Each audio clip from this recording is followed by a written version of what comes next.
ఈరోజు నర్సీపట్నంలో మొన్న జరిగిన శ్రీ మరిడితల్లి అమ్మవారి జాతర చాలా ఘనంగా గౌరవ స్పీకర్ గారు అయ్యన్నపాత్రి గారు అలాగే శ్రీ చింతకల్లి విజయబాబు గారు వాళ్ళ కుటుంబం అంతా కలిసి దగ్గరుండి ఎటువంటి హాని జరగకుండా ప్రజలకి దగ్గరుండి పండుగని చాలా ఘనంగా చేస్తే ఇక్కడ ఉన్న మాజీ ఎమ్మెల్యే పెట్ల ఉమాశంకర్ గణేష్ ఎలాగన్నా దాని మీద బురద జల్లాలి, ఈ పండుగ ఇంత ఆనందంగా నర్సీపట్నం ప్రజలు చేసుకోకూడదనే ఉద్దేశంతో ఎలాగోలాగా పండగ జరిపినందుకు ఏదో రకంగా బురద జల్లాలని చెప్పేసి మా దళితుల సోదరైన ఒక దళిత వ్యక్తిని పెట్టుకుని రాజకీయం చేద్దామని ఈ వైఎస్ఆర్ సోషల్ మీడియాలో ప్రచారం చేయడం జరుగుతుంది. అవన్నీ మేము చూసాం.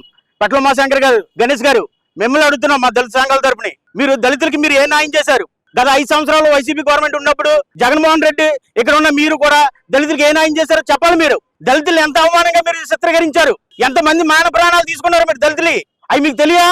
రాష్ట్రంలో ఉన్న ప్రజలందరికీ తెలియదా? మా దళిత సోదరుని అడ్డు పెట్టుకుని ఇక నర్సీపట్నం రాజకీయం చేద్దామని చూస్తున్నారు మీరు. పండగ చేసిన శ్రీ స్పీకర్ గారు అయ్యన్నపాత్రి గారిని ఎలవలాగా అతని మీద బురద చల్లి నర్సీపట్నం డైరెక్ట్ పాలిటిక్స్ చేయాలని చెప్పేసి ఈ రోజు మీరు సోషల్ మీడియాలో ఈ తప్పుడు ప్రచారం చేసి మీరు అన్ని చేస్తున్నారు. దళితులైన మాజీ మున్సిపల్ చైర్మన్ ఆదిలక్ష్మి గారు మీరు ఎంత అవమానించారు? మీరు మా దళిత సోదరి మీ పార్టీలో ఉండేది అప్పుడు ఎంత అవమానించి పార్టీ ఆఫీసుల నుంచి కళ్ళని నీళ్లు తెచ్చుకొని బయటకు వచ్చింది. మీరు పార్టీ ఆఫీసులో ఎంత అవమానించారు?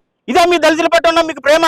ఇప్పుడు మీకు దళితులు కుట్టుకొచ్చారా? మీకు ఇప్పుడు ఏదో దళితులకు ఏదో జరిగిందని చెప్పేసి మీరు సోషల్ మీడియాలో పెద్ద ప్రచారం చేసేస్తున్నారు. మీరు నర్సీపట్నాన్ని అభివృద్ధి చేద్దామని చెప్పేసి ఎంతో సంకల్పంతో గౌరవ స్పీకర్ గారు అయ్యన్నపాత్రి గారు అలాగే విజయబాబు గారు కూడా ఎంతో కష్టపడి ఇక్కడ 108 అడుగుల శివపార్వతి విగ్రహాన్ని నిర్మిద్దామని చూస్తుంటే మీరు దాన్ని కూడా అడ్డంకం పడతామని చెప్పేసి పచ్చని పండగ పూట మరింతల్లి పండగ పూట మీరు కోర్టుకెళ్ళి స్టే తెచ్చారు. మీరు ఏం సాధించేశారు అనుకుంటారా? మీరు దేవుని సాధించేస్తారా? మీరు పెట్ల ఉమాశంకర్ గణేష్ గారు మిమ్మల్ని అడుగుతున్నాం మేము, ఇలాంటి డైవర్స్ పాలిటిక్స్ చేయకండి. మీరు దాన్ని ఏమని తప్పుదో పట్టించినందుకు ఆ కోర్టు నుంచి తెచ్చిన స్టే ఎలాగా జనాలందరికీ తెలిసిపోతుంది, నేను దేవుడి విగ్రహాన్ని ఆపేస్తున్నాను చెప్పేసి జనాలందరికీ తెలిసిపోతుంది, దీన్ని ఎలాగన్నా చెప్పేసి తప్పుదో పెట్టించాలని చెప్పేసి మా దళిత సోదరులను అడ్డు పెట్టుకొని ఇప్పుడు మీరు రాజకీయం చేయాలని చూస్తున్నారు.